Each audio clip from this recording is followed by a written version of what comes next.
Crawford jumping up 2 weight classes to fight Canelo, who's a natural light heavyweight? Crawford, who couldn't push back Madrimov? Life and death with Madrimov. What do you think Canelo's going to do to him? Run him out of the ring!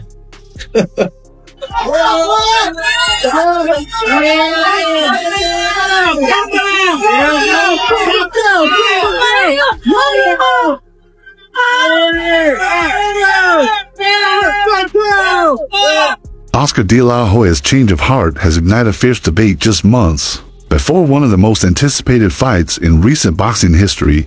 In a recent interview, De La Hoya admitted that although he had previously picked Terence Crawford to beat Canelo Alvarez, he now sees that outcome as nearly impossible. Crawford, however, wasn't having it. He swiftly responded, assuring fans that he will secure an easy victory despite the doubts. And he fights at 168 plus, so I don't see me and him fighting. So what's the highest you could fight at realistically? I would say 154 realistically. 154. You know, so them boys get big up there. Them boys get big up there. And I'm not a person to, you know, too long. De La Hoya initially stood firmly in Crawford's corner. He emphatically claimed that Crawford would beat Canelo any day. At the time, he described Crawford not as a smaller fighter moving up, but as a naturally strong athlete who could easily compete at 168 pounds. It was a powerful endorsement, a vote of confidence in Crawford's strength, adaptability, and high ring IQ, echoing the old boxing adage, a good big man beats a good little man. De La Hoya insisted that Crawford was no little man, but in a sudden reversal, De La Hoya now insists the fight is a mismatch in Canelo's favor, downplaying Crawford's threat and even calling it almost a no contest. It will be 4 fights, and we will have Canelo Crawford and the co-main event, and 2 fights. One of them is Gerald and Miller, if we finish it. Then there is another card start earlier for free for everywhere. We are thinking to put around from 6th to 10th. Terence Crawford wasn't about to let De La Hoya's U-turn go unchallenged, calm but sharp. Crawford called out the inconsistency. One minute he says this about Canelo, the next minute he says that.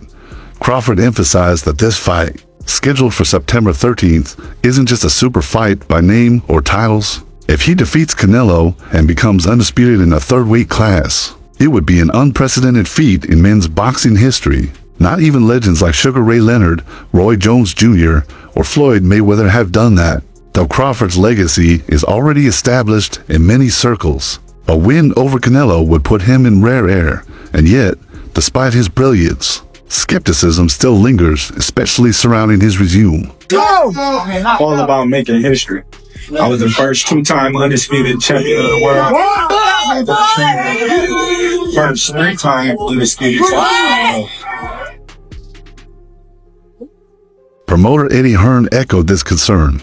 While acknowledging Crawford's greatness, Hearn noted that Bud hasn't had big fights against great opponents in their primes. It wasn't meant as an insult. Rather, it highlighted how the boxing landscape failed to deliver Crawford the marquee names when it mattered most. Hearn pointed out that Crawford's best wins, like over Ricky Burns, are respectable, but don't match the depth of Canelo's resume. Even dominant victories over Amir Khan, Kell Brook, and Errol Spence Jr. come with caveats. Khan and Brook were past their primes, and Spence had question marks following his car accident and long layoff. Canelo couldn't knock out Charlo.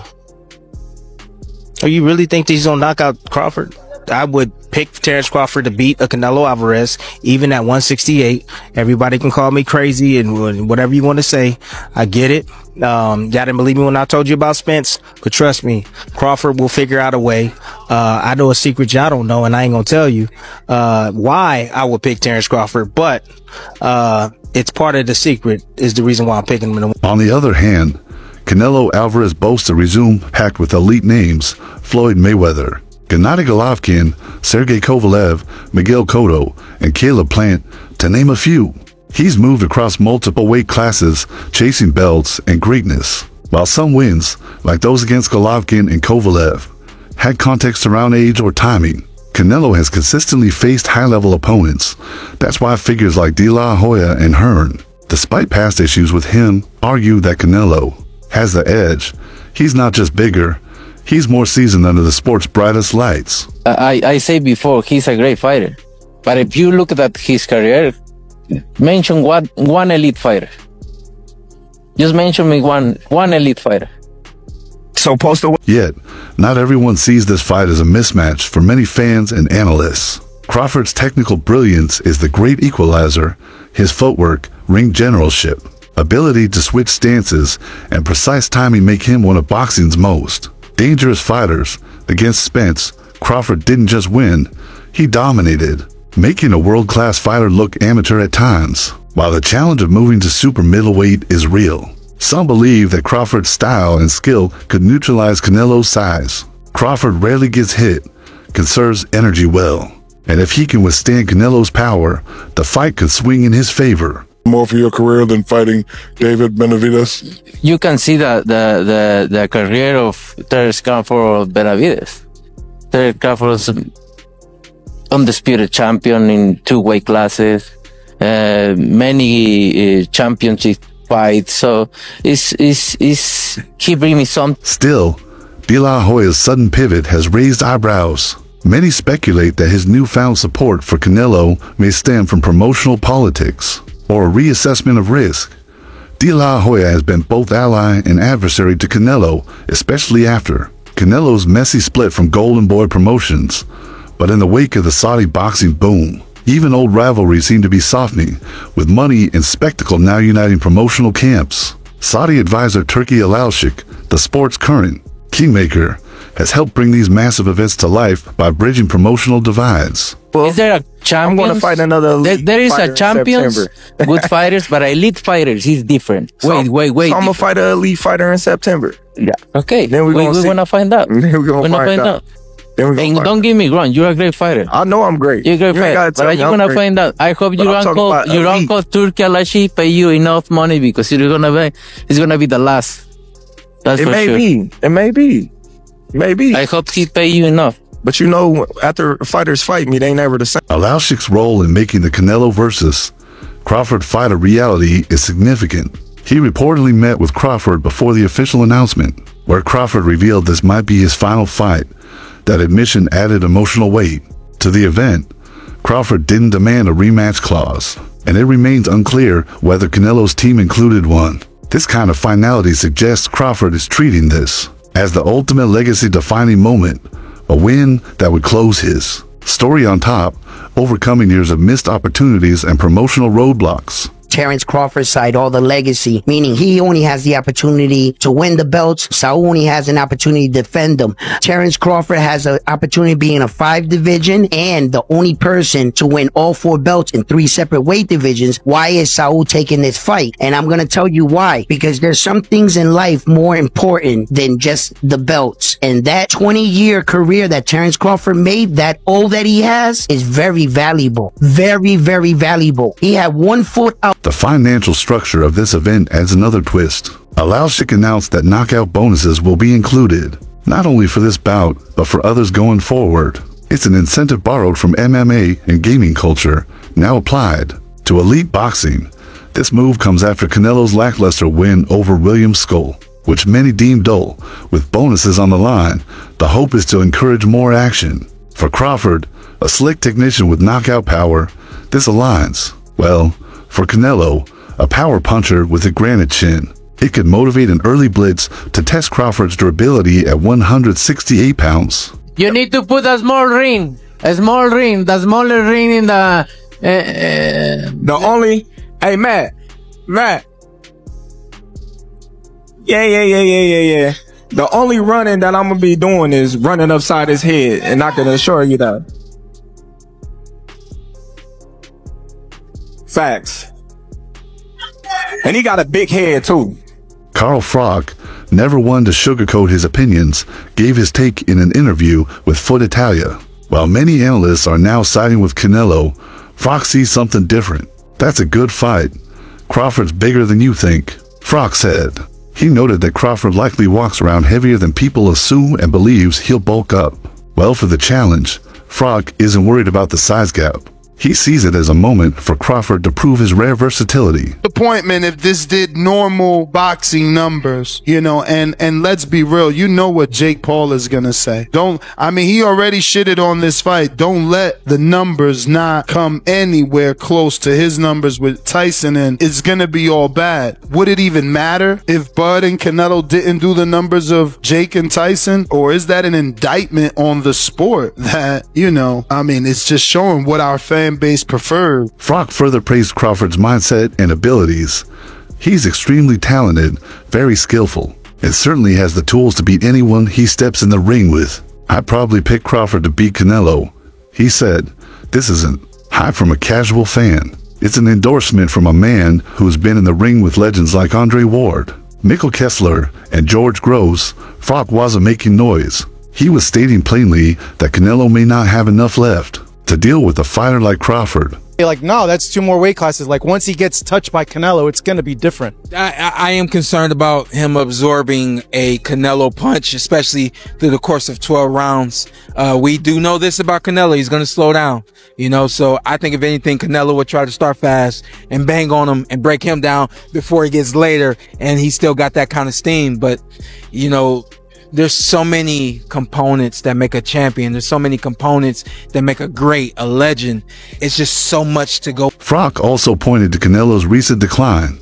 He's past his best, Froch said, referencing Canelo's last fight. He didn't look good. He wasn't motivated. He just wanted to win on points and have an easy night. Froch believes Canelo is now more about preservation than pushing himself to his limits, not lacking skill, but perhaps lacking the hunger that once made him dangerous. And Turkey has a knockout bonus in this fight. And there seems to be something out there like the way for you to win this fight is to move. Is that true? Listen. Turkey, you need to put a small ring, the smaller ring in the... In the same interview, Froch doubled down. Canelo's had over 60 fights. He's made his money. Why is he still fighting? But Froch added, this fight against Crawford is different and it could backfire. He believes Canelo no longer takes big risks because the stakes, both financially and historically, have already been secured. With Terence Crawford, big weight jump, a dangerous fight, but somebody's got to prove to me that they can break Terence Crawford's will and that he can't figure it out against you. It ain't no disrespect toward Canelo, but I've said this in the last couple of years. I'm not betting against Terence Crawford against nobody right now. He could end up losing, Froch warned, but whoever loses, it'll be an upset because a lot of people think Crawford's going to win. Froch praised Crawford as a bad boy fighter, a real challenge with a strong mindset. Yet, he gave Canelo credit, too. He's fought everybody. He understands the game inside and out. It's a clash of two masters, one chasing legacy, the other defending it. Here's the thing. A lot of people don't understand what Terence Crawford's, what a big part of his number one asset is. Do you know he has a 74-inch reach? Floyd Mayweather has a 73-inch reach. Wow. Okay? They're able to reach their opponents much easier than other fighters. Their arms are extremely long. This is why Terence Crawford, in my opinion, is Teddy Ellis added to the conversation on his YouTube show. Canelo is really good, he said, but I think Crawford is special. Ellis acknowledged that Crawford's resume isn't stacked with the biggest names, but argued that greatness isn't always about who you fought. It's about what you're made of. You either have that ingredient or you don't, and I believe Crawford has it. Because what all these streamers and these other YouTube guys, they didn't turn boxing into it's like a comedian show. It's just putting anybody in the ring. So Crawford and Canelo, good thing that fight is coming because it's kind of put some kind of legitimacy back to boxing. Would you ever think a few years ago that favor Canelo is that, you know, his weight, and that he's more bigger. You know what I'm saying? That's the only thing. But as far as skill set wise, IQ, I feel like Crawford can match anybody and probably do way better. You know what I'm saying? But you know, Crawford is a legend, bro. Yeah. You know, and like I said, you can't. To be honest with you, like when I talk to Spud, kind of like he convinces me that he's going to win the fight because he's such a believer in his own ability and he's very convinced. And then you see the presser yesterday and I thought Canelo looked really well. Do you know what I mean? Obviously he's a big lump, so I was always Canelo, then I sort of leant towards Spud, but now I'm back with Canelo. So